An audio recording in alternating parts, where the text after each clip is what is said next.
Hi everybody, welcome to another episode of No Tippy Tappy Football. Thank you so much for joining us. We appreciate your company hugely. We are of course brought to you by Boyle Sports and we have an offer for you. New customers can get a bet £10, get £30 in free bets offer and a £10 casino bonus, plus a huge prize boost on both teams to score. That's in the Barcelona versus PSG game Wednesday night in the Champions League. Now that was 4-11. It's now 20-1 for a £1 stake for new customers. It's for over 18s only, as always. T's and C's apply. Please always gamble responsibly. I've been practicing that. I did. Can you believe it? Wow. If we did outtakes. One time out it was, straight in there. Well done, Natalie. Thanks so much, Sam. It's going to be a good show. I can feel it. And we are very excited because we are welcoming back our first ever hat-trick. A hat-trick, man. Yeah. Pleasure to have you on. We've got a bit of a tactics board coming out later on. We all like to talk about our Man United team and where they're going wrong and what they might be able to do to get better results, of course. So, it'll be very interesting this next hour or so. Rene Meulensteen, you are our first ever hat-trick guest. And I think, obviously, in part two, the incredible time where you were last on and you were moving all of the magnets around and we were all fascinated and people loved it, of course, because you've got that coaching tactics brain so much. Currently, though, give us an update because you've had an interesting job recently. Yes, I'm currently working as the assistant national team coach of Iraq, together again with Graham Arnold. He likes to move around, doesn't he? When he likes to move, does Remy like me? I mean, the question is, where did it go wrong? So how can you end up in Iraq? And but anyway, Graham Arnold is the head coach. Obviously, I did Australia with him for 6 years, and we are a good team. But I managed to get a fly-in, fly-out contract, so I don't have to spend a lot of time in Iraq. So basically, I look after the players in Europe. So I've been traveling around a lot recently to look at the players and to create this. So how many players in Europe? Oh, quite a few. Not too many for Iraq, but let's say about 20. Oh, right. But they're all sort of in, Norway, Denmark, Sweden. So you said that's where you'd been this weekend. That makes sense now. Yeah. I was in Fredrikstad actually, down about an hour and a half south of Oslo. There was a place called Sarpsborg, and there was 2 players there that I had to look at, and so they find it really appreciative when you come to see them, and you can have good one-to-one conversations as well.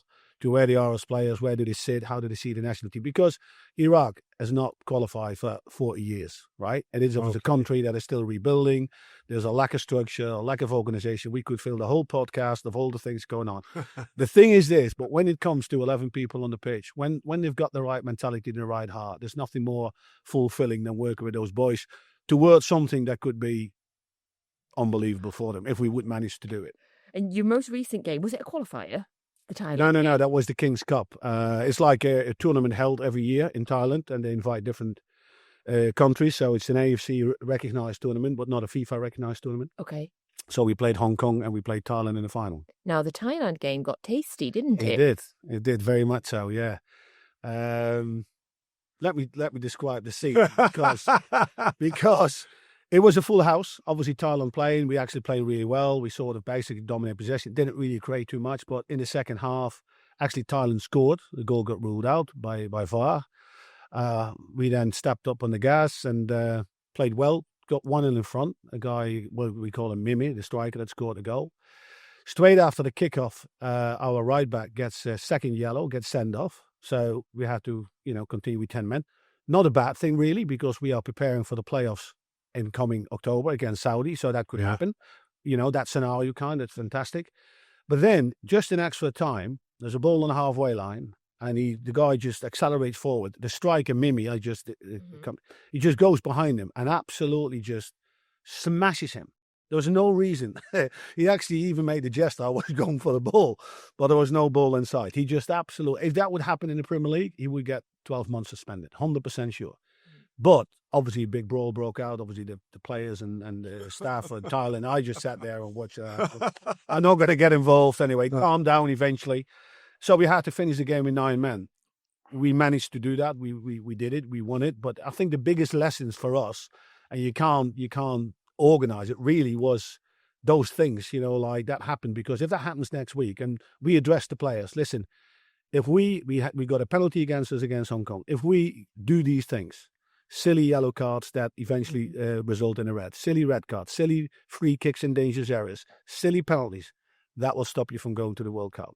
So massive lessons learned, hopefully, because I said these games next month are going to be high-pressured games. When there's high-pressured games, there's always emotion. The teams that can control that emotion the best will qualify for the World Cup. Those are also the big teams. And what people say about Manchester United when we're so successful, yes, we had good players, we had a good squad. But that was one of the things that Sir Alex Ferguson always reiterated. It was the mental strength.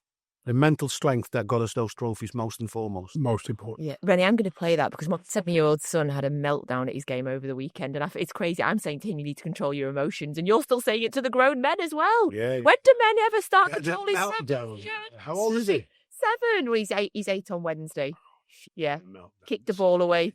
Kick the ball away, Sam. Hit somebody else away. Probably, is that right about everybody watching too many of the players play acting now? Yeah. I mean, I'm getting, even I'm looking at it and going, I'm getting a bit sick of this. Like, the slightest of touches, the 3-4 rolls and the squeals and the squeal. Do you not think, Sam, now as well, that certain players, they think, because if I just exaggerate it a little bit, because the VAR then looks at it, they slow everything down, and then it looks 10 times worse. Well, we're going to come to Arsenal in a bit, and I won't get your opinion on that Gyökeres penalty, which is exactly what I thought happened. But we'll come on to Arsenal. In terms of Iraq, is there any of your players that you could see might make it in England? Anyone we should keep an eye out for? I have to honestly say I've been pleasantly surprised by especially some of the foreign Iraqis. And what I mean by that is there's a lot of Iraqis, families that left Iraq after, during the war and all that, and established themselves in different countries all over Europe. And a lot of the kids have been born, whether in Norway or Sweden or Denmark. And actually a lot of them don't even actually speak Arabic. You know what I mean? So they've got this European mentality. So they grow up straight away, because the one thing that is different from the local Iraqis, they don't have a high performance mindset. And what I mean by that is that they've never been in the routine of training every day, meetings, all that, what comes with it. And the Europeans have that a little bit more. So there are some really good young players coming through. They do play in some in the highest league of Sweden, some in the highest league of Norway. Would they cut it in the Premier League? At the moment, I can't really see. Well, obviously, we got Zidane Iqbal that comes from an United Academy that plays for Utrecht. So I could see him coming back in some extent, because I really rate him as a player. He's really good on the ball, versatile player. So yeah, maybe, and it would be very good for the country if that would happen. Okay, let's have a look back at the weekend's football. So we mentioned Arsenal quickly there before. Saka has said that decisions always go against Arsenal after that was their big win versus Newcastle. But I mean, Rene, you'll know everything about a siege mentality. Obviously, that's what Sir Alex Ferguson created at Manchester United that was part of so much success. Do you think that Arsenal are creating a siege mentality by thinking everybody's against them? No, whinge. Yeah, whinge, yes, more like it. They don't need to whinge with the talent they've got. Shut up. Get on with it.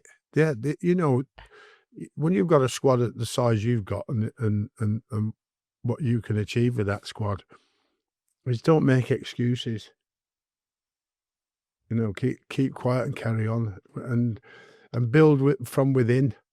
So the mentality comes from within. The strong mentality comes from within, that says, no matter what you give us, we will cope with it and still win. Mm-hmm.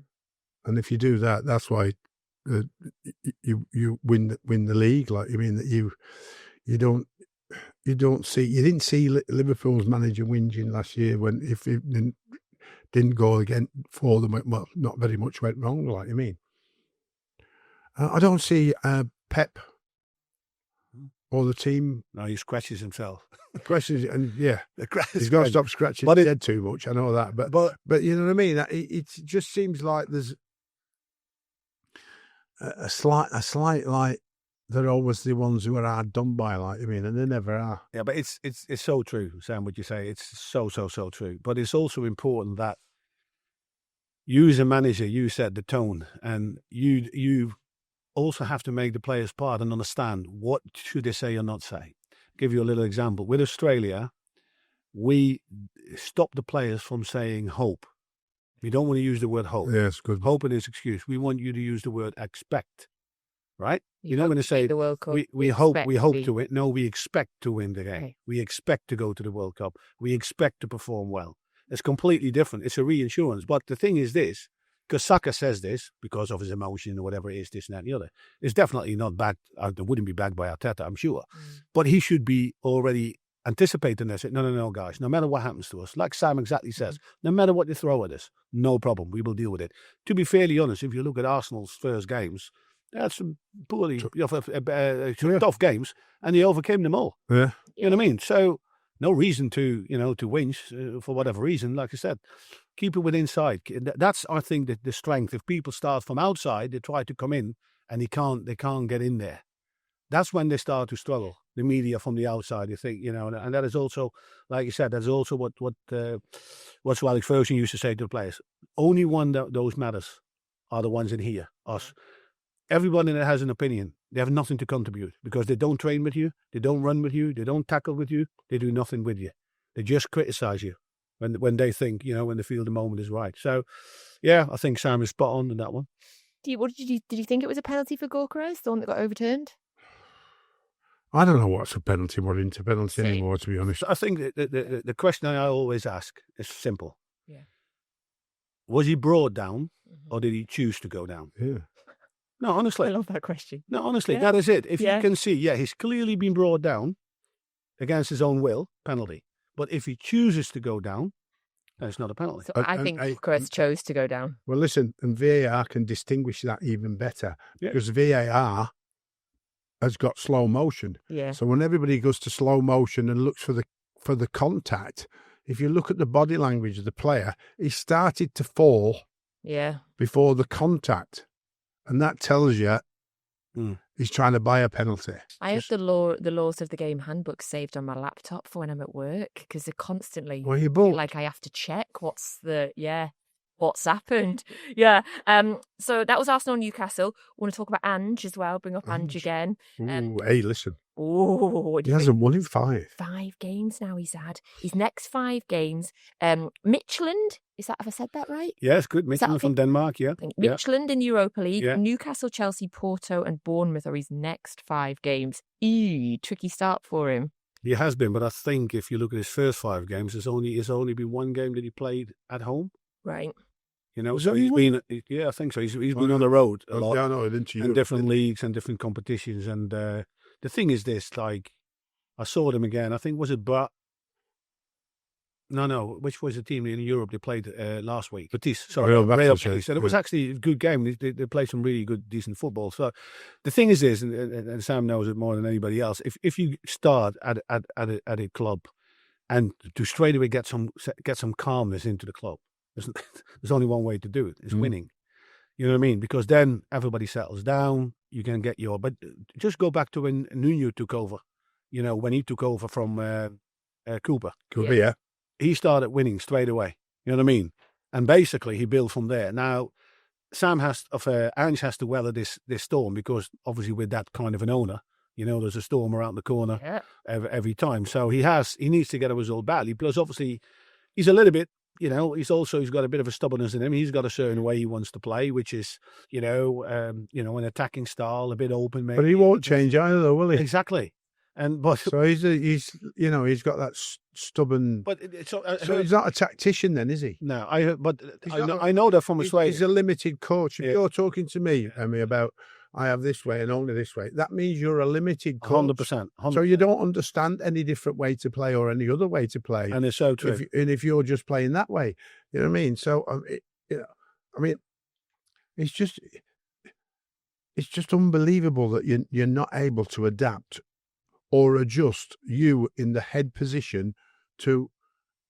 You have to adapt in football every day because when you walk in, you don't know whether your centre forward's decided that he's not bothering, or your centre forward is coming injured and not reported it, or your centre half has run off with somebody else, or somebody sent you a picture and he was caught out in a bar like drunk and fell asleep in a corner. It doesn't seem to happen that now.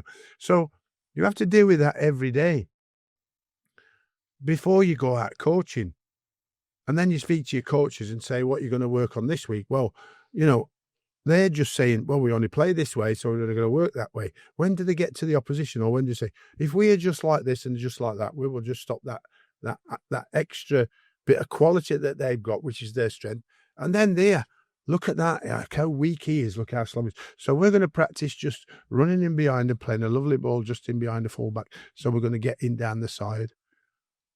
You can't be doing any of that. The other thing which strikes me as well, Sam, I read somewhere that he has, of all the managers in the Premier League, conceded the most goals with set pieces. Ange? Yeah. And they've asked him, they confronted him about it. So look at most of the clubs. They've got a set piece coach now, you know what I mean? Yeah. No, don't need any of that. Don't need any of that. Now, Sam, you've always been ahead of your time and looking forward and innovation. And even when the technology came in, you were the first one using that. Yeah. And I'm sure you spent a lot of time on set pieces because it's evident there. 38% of our goals in the beginning. There you go. There you are. Set pieces. But 100%. And opposition, Natalie, they look at that. Yeah. They look at that and they think, one of the chances, try to get as many set pieces as you can because they're vulnerable. And then you work on them. Then you buy Allardyce Juve. No, you buy Allardyce Juve, he gets more set pieces in the final third than any other player. In fact, you can calculate the rest of the team, and he still gets more than the rest of the team put together in the final third set pieces. Was he is Jack the modern day him then? Yeah, he is definitely. Yeah. There's a double. Yeah. There's a double. Yeah. Jack Grealish. Yeah. Oh, I love that stat. Also, quick reaction as well to West Ham. They've replaced Graham Potter with Nuno. What do you think? It had to be done. I mean, listen, I think that, coaches at the moment are in a position where, well, they've always been in a position where there's a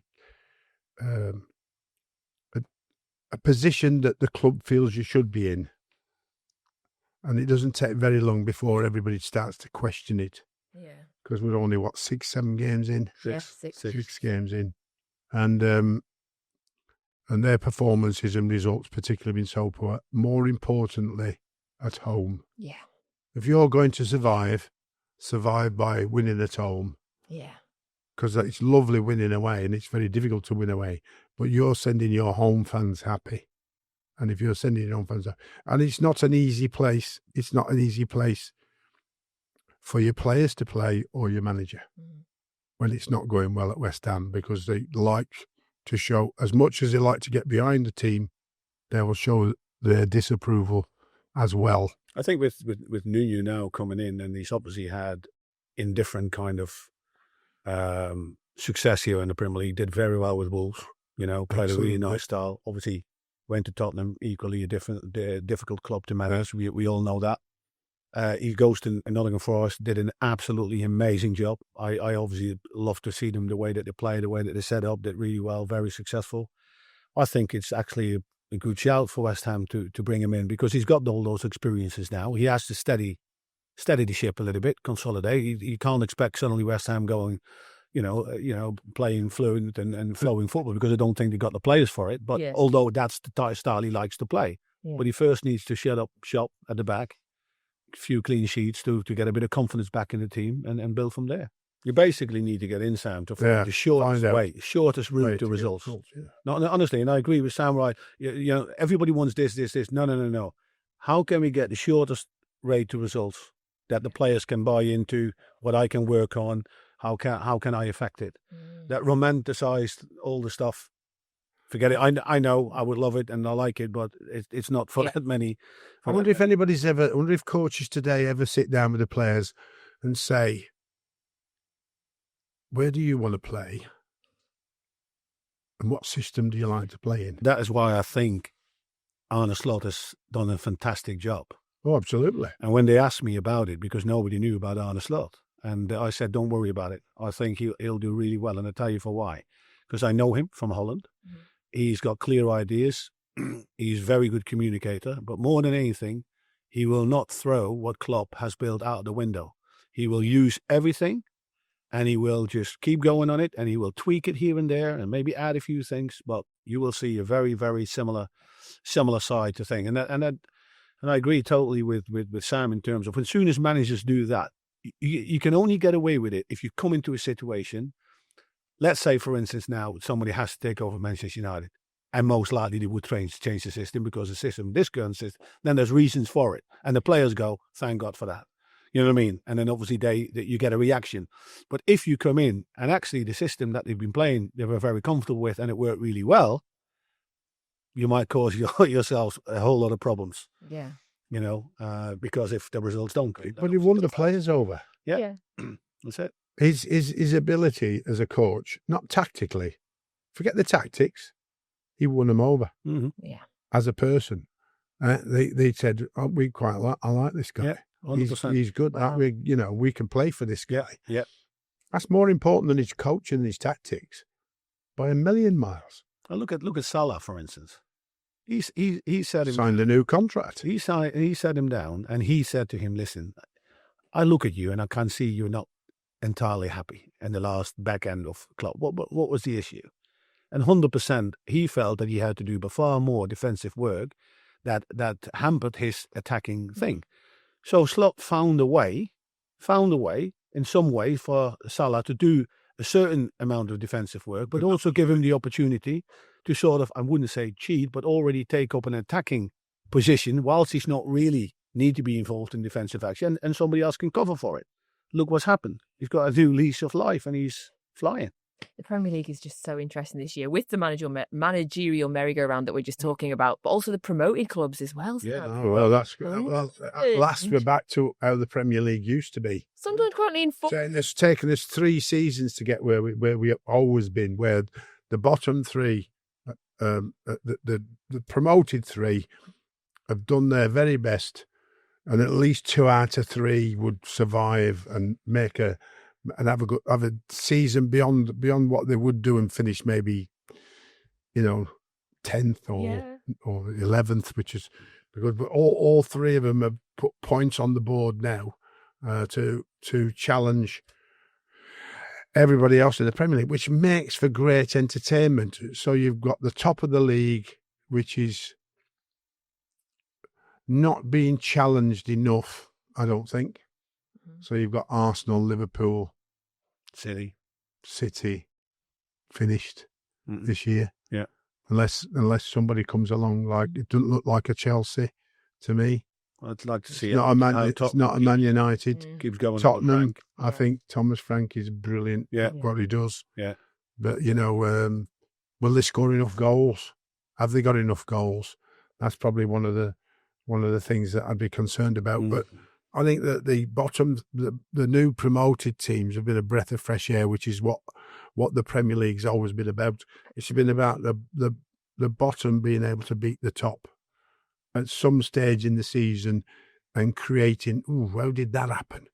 And that's why the whole world likes to watch the Premier League. The thing with this, Natalie, is like Sunderland, and they started brilliant, and you'll need that as well because it's back in the Premier League, the energy that it creates and everything, and everybody goes for it. But I bet you a bottom dollar they're going to run into a little sequence where they're going to lose 2 in a trot or 3 in a trot, and that is how you react to that. See, teams like West Ham, like Aston Villa, like a few others that are still a bit down there, they'll come up.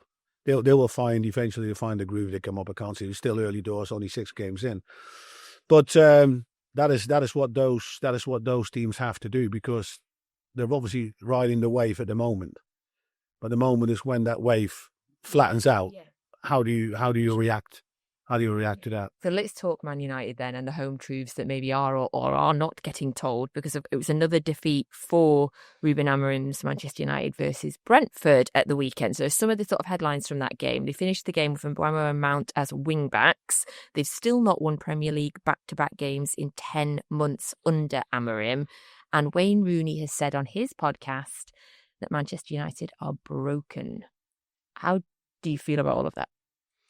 I think broken in 2 ways. Obviously, everybody can see that they're broken on the pitch because obviously Sam went to the Chelsea game and that was one of the better performances. And obviously you have to put that in context as well because Chelsea came off a an important Champions League game and there's travel and all this, and not an excuse, but it might. Well, they were playing all summer in that stupid World Cup competition, weren't they? So, I mean, they'd be shattered from that still. Yeah, because I thought they were a bit off, to be fairly honest. But credit to United, obviously they got it over the line, and then you think that's great. Chelsea, it's a good opponent to win 3 points. Now, let's go to Brentford. Obviously, they've made a manager's change, coming in. They still try to find his feet. On the frank, you would know you're in for a game against Brentford. You would know, listen, I tell you what, because he will throw the kitchen sink at you and he will press and whatever. To be fairly honest, credit to Brentford because they had a game plan and they worked it to a treat. And then United has got zero ability to turn that around to some extent. There's no way that they say, okay, right, you've had your go, 10 minutes, now it's our turn. Gone. So they're broken there. But I think what also Rooney means, the club is broken in many aspects. The culture that he was part of, that I was part of, that Sir Alex built, was an unbelievable, fantastic culture to be part of, really proud to be part of.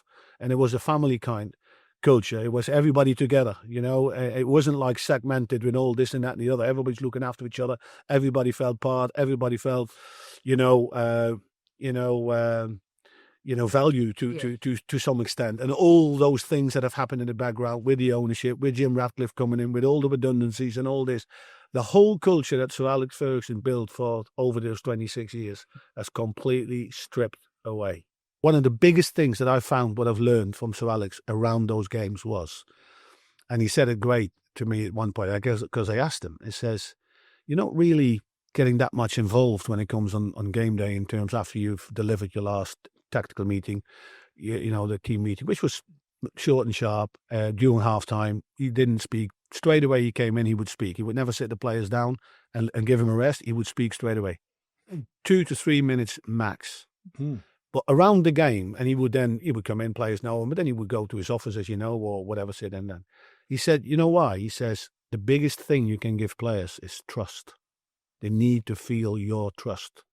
If you constantly be in their face, they start to think, oh, Jesus, you know what I mean? I hope I'm going to do it well. When you give them the trust, they feel that you give them the trust. They will say, yeah, I'll show you. Yeah, you put the belief in me, I'll show you. And that is so true because, and the higher you come, the better players you get, the more ownership they will take. Yeah. The psychologist will tell you if you speak for more than 5 minutes, you're wasting your time. 5 minutes max, and you waste your time. Yeah. Wow. Yeah. Okay, I like that. In terms of the next game for Manchester United, they're playing Sunderland, who obviously we mentioned before, currently fourth in the league. They bought some good players. High. Yeah. They really have gone into the market well. Saka is important for them. Experience. Yeah. Experience, obviously a leader, possibly. Yeah. Obviously younger players look up to him, what he's done with Arsenal, with Leverkusen. I tell you what, and you know that as well, Sam, you need to have a few really big hitters that you can call into your office once in a while and leaders, you know what I mean? Yeah. They'll sort it out. They'll love him up there. I mean, the fans just... Oh, I think they probably do already, yeah. They'll be filling the stadium every week and getting behind the team and really enjoying, the fact that they've started. Yeah. What they don't need to do is get a bit too complacent because it can smack you straight in the face quicker than you know. But they'll be going to Old Trafford fancying themselves. Everybody does. Which is astounding, isn't it? I mean, if you're sitting at Man United now and I would say, this is the best time you can play Manchester United. Yeah. You've got the best chance of beating Man United you'll ever have if you're on top of your game. Yeah. If they get beat by Sunderland, though, I know, again, we often say it in here, no one likes to talk about a manager getting sacked, but if they get beat to Sunderland, how does he hold on? Well, you could have asked that question last month and the month before. Because the stats are already there, Natalie, that don't add up. Yeah, I'm not sure they would know to find. Well, Gareth Southgate is the name that is getting. Well, Gareth League football or Premier League football, well, it's had a fantastic career in England. Has not, I mean, he managed Middlesbrough for 18 months. So it's not a be all and end all on the fact that he can be successful at Man United, because the aspects of day to day is completely different to international football. When you're the head coach of Manchester United, you've got to be able to handle the on and off field pressure. And if you could, I mean, the first and foremost is to get the trust of the players. If he does that and he's flexible, which I think he would be, because he'd take his coach with him, wouldn't he? He'd take Steve Holland straight away, because he's his trusted right hand man, and who's probably does quite a bit more of the tactics than Gareth does. And Gareth do more of the managing and getting into the players in their heads. So it's interesting. Could be a big offer. No, it's because they wanted him before. But I thought that this is only behind the scenes. I don't know for an exact fact that's who Dan Ashworth wanted. And that's why Dan Ashworth lost his job. So Dan Ashworth's not there anymore. So I wonder if Gareth is high on the list, or it's just a bit of pushing from the press. But I was on a leadership course with the LMA, and he came in as a guest speaker, and he didn't sound it that convincing in terms of wanting to go back into club football. I think he's had it's battered him enough, eh? Eh? The press had battered him enough. He might not bother again. Yeah. Well, you know, I mean, so when you've been, as, I would be surprised. Listen, if you've been the most successful England manager since Sir Alf Ramsey, which he is, irrespective of whether you said that he should have won, we all think he should have probably, the position he was in, won the major trophy. When you get that much stick at the end. Okay, I've got a name for you for Manchester United. Well, then, give us one. I have to apologise. Pep. God, please. Well, the chief exec, did they? They tried. Well, no, they took some of the City hierarchy. Yeah. Hey, it's all good. And I apologise directly down the camera to the Crystal Palace fans who will hate me for suggesting this, but clearly Oliver Glasner has done an unbelievable job. They're on an 18-game unbeaten run. They won the FA Cup, the Community Shield when he was at Palace, obviously, Europa League when he was at Frankfurt.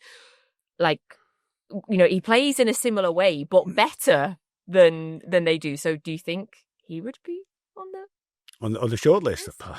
I've no idea, but it's very interesting, really, that you got two managers, and one manager also favours this system. And when he came in mid-season, but he plays it the right way, though, doesn't he? Yeah, but with the team, he's adapted the team 100%. That three. But his messaging must have been very clear. Yeah. Very clear, very quick on his ways to explain it to the players. And like Sam says, he's looked at it. And maybe if you look at other players, maybe he had other players who would have probably played a different system. I don't think he's that kind of a rigid manager, because there is a fluidity sometimes within his system in the way that he wants to attack and build. But fantastic job, great. And the players believe in him. And it's a good and he's overcome some of the talented, top quality players going to other clubs. Yeah.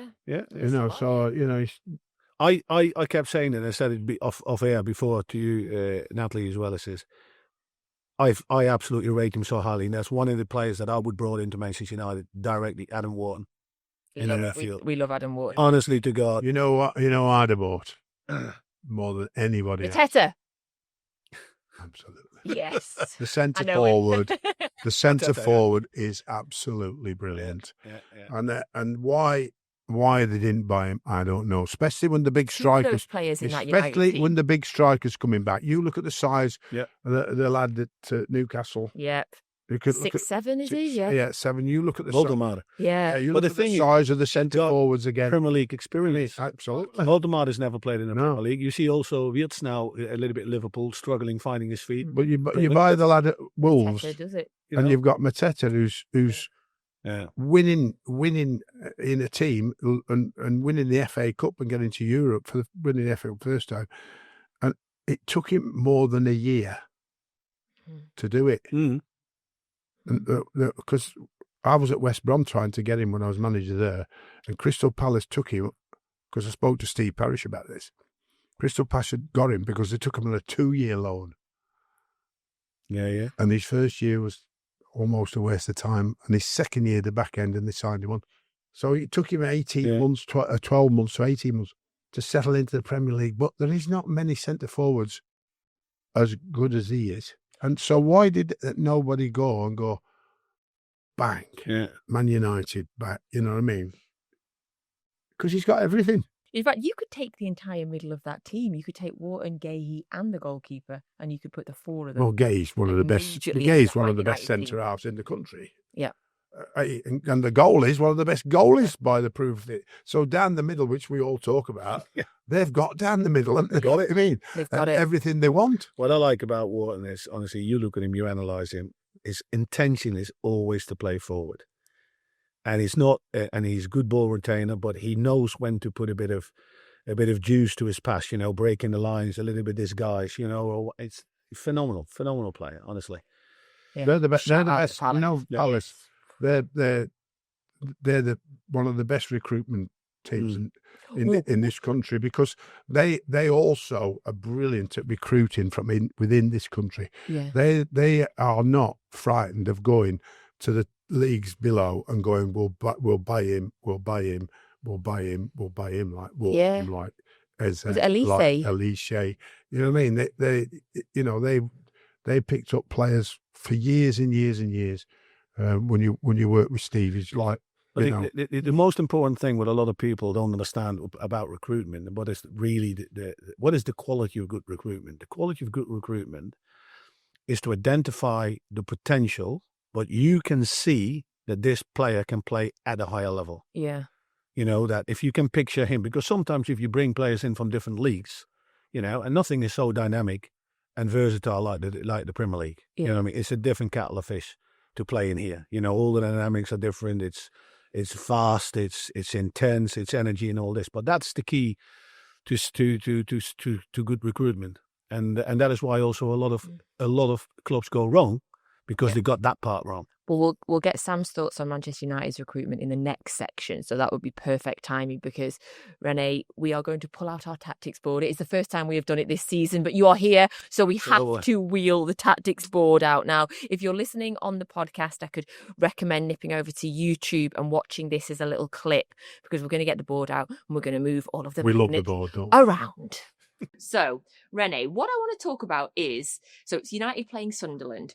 This is kind of the basic formation that Sunderland play. So what we'd like is, with your kind of, coaching, tactical Manchester United knowledge head on, where would you play the Manchester United players? Where do you think they should play, or where do you think would be best for them to play from your opinion?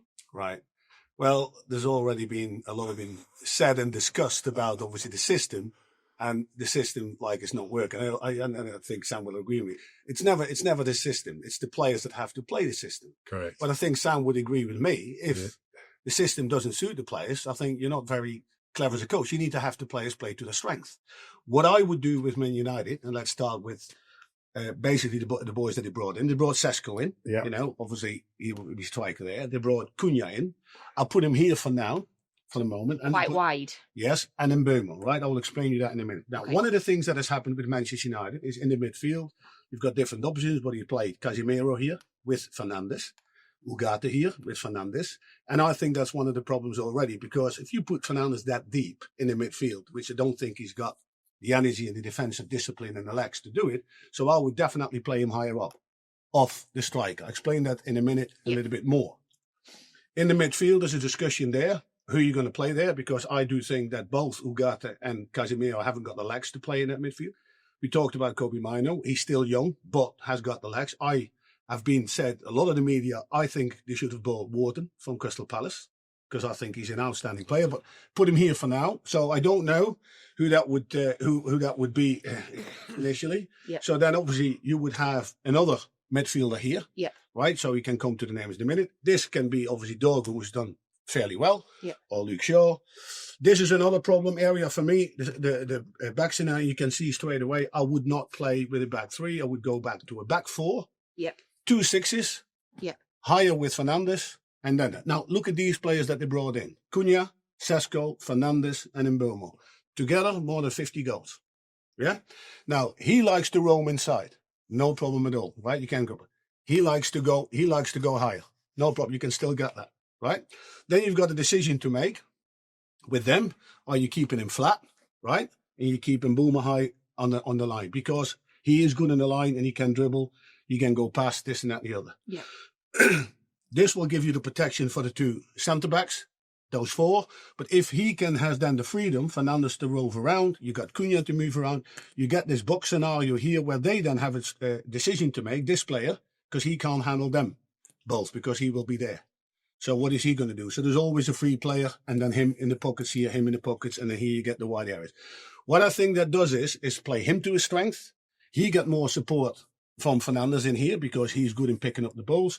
You got him here, he can support from underneath. It's there. But key is to making sure we got servers in here and we got numbers in the box, when the ball gets in there. Yeah.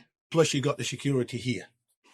Yeah? Yes. So I would go for, in this position, with that situation. If defensively, I would move him back, nice and compact, sit, and I would defend from a 4-4-2. So Fernandes would get with Sesko and then nice and compact here. Yeah. From this line, that, and then you cover the width and this is important that these distances are right. At the moment, what you see is with Fernandes in here, there, boom here, Fernandes goes off and there's going to be this massive hole in the midfield that has struggled with them when they play with three at the back. So that would be my take. I don't know what Sam would agree with. And there's another other thing to say, just one thing, the goalkeeper. Yeah. I think this is the most unsettled area with the three centre-backs where I'm not 100% sure about what is the best format. But again, I don't think that the goalkeeper and the goalkeepers they're not good enough for the Premier League or the Manchester United. Yeah. That's what I think. Well, it looks like they let the best goalkeeper go to Crystal Palace, haven't they? Yeah. I mean, he I know he looks a bit arrogant, but he makes so many saves. Yeah. I mean, look what Palace are doing. Was it 18 undefeated?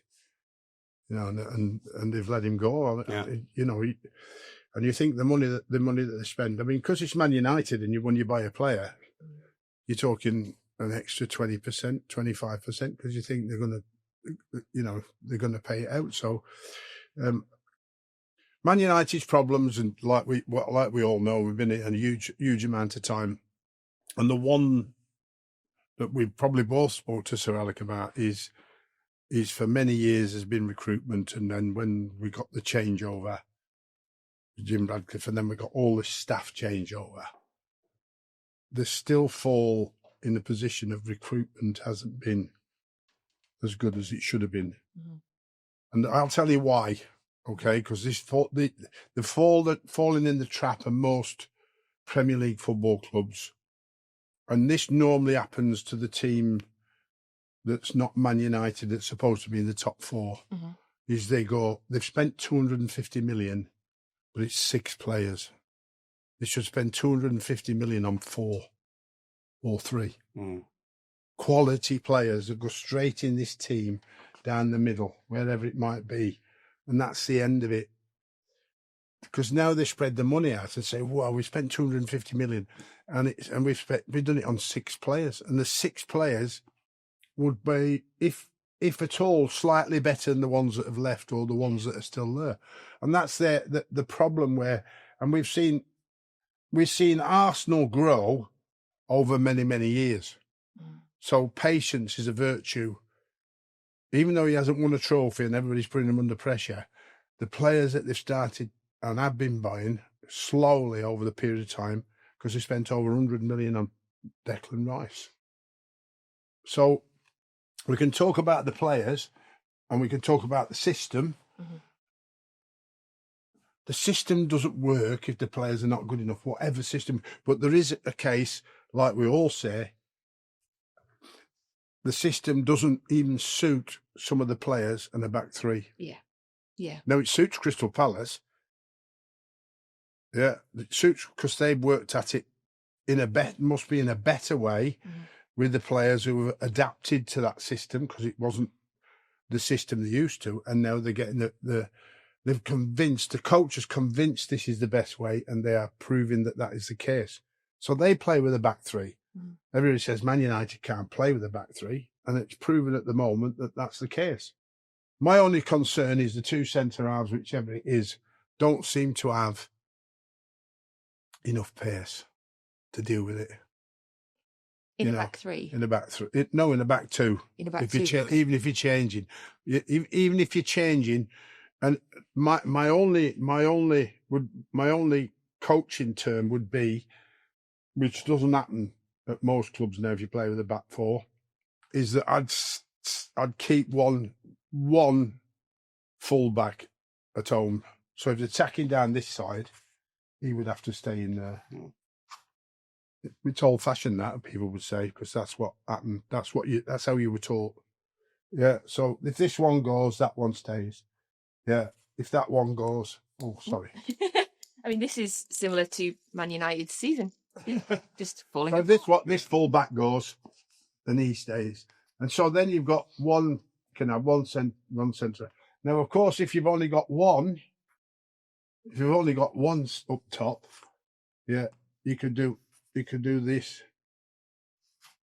You could let both go, and these would have to be brave enough to do that, the centre halves, but they're not. If that's a player, yeah? That's a player, sorry, it's my fault, yeah.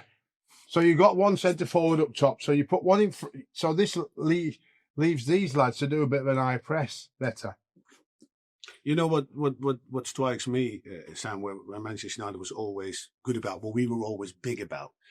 This was normally a lot of times the picture that we try to create. Yes. We box everybody in, and they all go, he has to go back, he has to go back, they go back, they go back, they go back. But then we were still capable of keeping the ball, keeping possession. Most of the time now, if you look at Manchester United's game, they've got less possession than the opposition. Most of the time. And I think by having that possession, but having possession with a purpose, that creates authority, in my opinion, because I know how dismotivating it is when you can't get the ball. Yeah. Even if you're on your own half, you can't just keep knocking side to side, run the legs out of them. That's what we say. And you go side to side, because that means that eventually this will happen, or the gaps will come, and then people come in the pocket, and then you find, boom, you break the lines. Then forward runs. That's the type of thing what we did. But again, that authority is gone. Like in the last game against Brentford, there was not one moment I watched that game and I thought, okay, now Man United grabs hold of the game. They don't, because they're giving possession away too easily. Yeah. It showed you how vulnerable they were to a ball over the top. Yeah. And they said it. Amorim said, actually, we worked on that. Yeah. But if you looked at the rest defense, this was the player here. Maguire was here. The lift was here somewhere. He was ready. But as soon as this guy picked up the ball, he had one thing in his head. Yeah. Boom, over the top. And he knew that was coming. So Brentford worked on it as well. Oh. Must have done. And in terms of when you go back to and I just want to move the magnets. Oh, God, I've broken them now. In terms of when you're going back into defence and you're saying that you would go into like a classic 4-4-2 in defence. Yeah. So when you look at that, 4-4-2 in defence, is it a case of, and I think Sam will agree with me because we talk about it a lot on here, is that just not considered sexy football these days? Is that just not considered you hit the nail on the head here, though. Yeah. But everybody's changing. How long have I been doing this? 3 years? Yeah. What's the name of this podcast? No Tippy Tappy Football. And what's happening now? No Tippy Tappy Football. No, they're all getting rid of it. Yeah. It's going. So are we going to start seeing more of this then? Well, you might not see it like that, but you'll see it like this more. You might see two up top now and again. What I like about this, what I like about this, Sam, is with those players, and let's say these are the sixes, and you'll have the front lines looking after the sixes. That's one. You know what I mean? And let's say this is a striker here, and they're building up from there. What I like about this system, you can always press. You can decide, right? You can say if he's got the ball, for instance, we wait. If it's central, we wait. But when it goes here, he goes, right? And he forces him not to win it, but he forces it back. So then he can go. And then they push through. And then they push through. And then they push through. And then they push through. He has to go back here. Closest man pushes through, making sure he cuts this line off as well. You know me, most of the time you go long. Or he plays a risky pass. But that's what I like about the 4-4-2. You can always press. And then if you have to go, you just slide. You slide across. You know what I mean? That's the advantage of playing with a 4-4-2. You can always press. If you lock them up first and foremost, they're not going to score from here. No problem at all. Yeah. So they're going to go wide. But it's like we said, we're wasting Fernandes, who's one of their more creative players. Andy scores a goal. Andy does assist. Yeah. You can't play him in a 2 in centre midfield. Yeah. He's too erratic. He can't win a tackle. Yeah. His energy going back the way is not quite as good as going forward. And you have to, in the engine room, if that's what we still call it, you need your highest energy players in that area as well as having a lot of talent.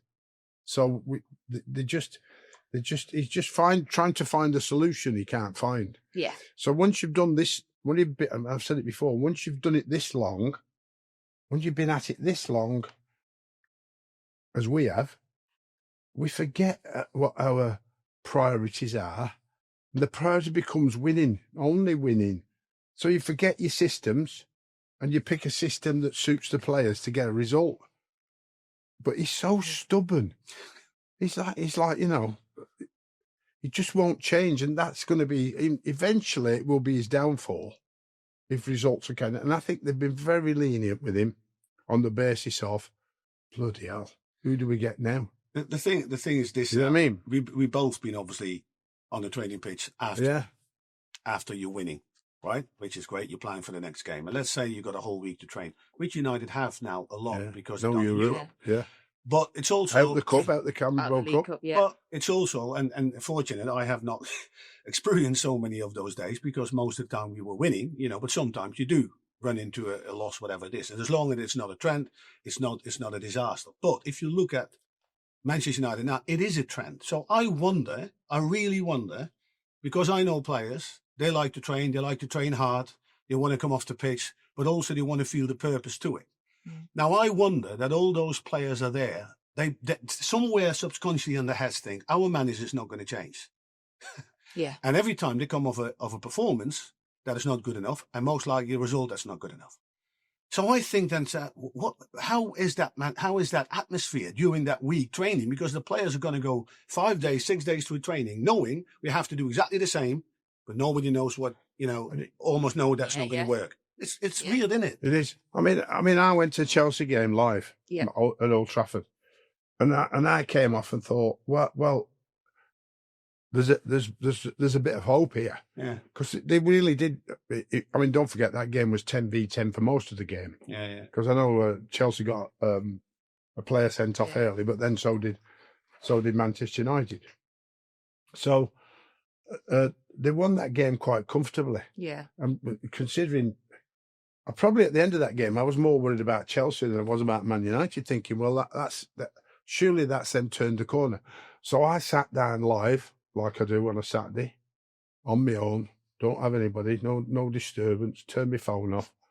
Yeah, watch the whole of my wife sticking me watching the whole of football through the Saturday and yesterday. Love that. As usual. But I was like this. I was flabbergasted at watching the performance against Brentford. And I'm thinking, what's it?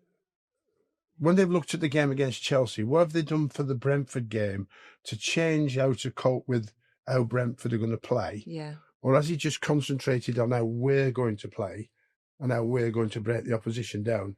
And thinking that if we do that right, which is a very positive thing, but if you don't worry about the opposition's strength and you don't know when it's going to happen when you haven't got the ball, then you're going to fall foul. And I mean, I know they missed a penalty, which would have made it 2-2.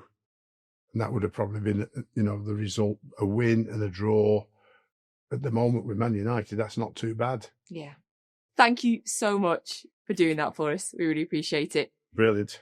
And thank you so much for coming on No Tippy Tappy Football again for your hat trick. It's been an absolute pleasure to have you on again. Thank you for being our guest. Always a pleasure coming on. Thank you. We will look forward to seeing you for the fourth time, which I'm sure will be very, very soon. A reminder, New Boyle Sports customers can get this new customer offer when you join. So new customers can get a bet £10, get £30 in free bets offer and a £10 casino bonus.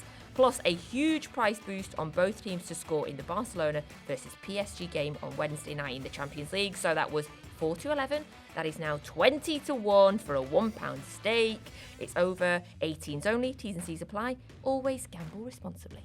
And the link for that is in the description. And thank all of you for watching another episode of No Tippy Tappy Football or listening, however you are. We really, really appreciate you. If you're not, hit that subscribe button so that we can get a jazzy board on here. Sam, thank you. Thank you as always. We'll see you next week.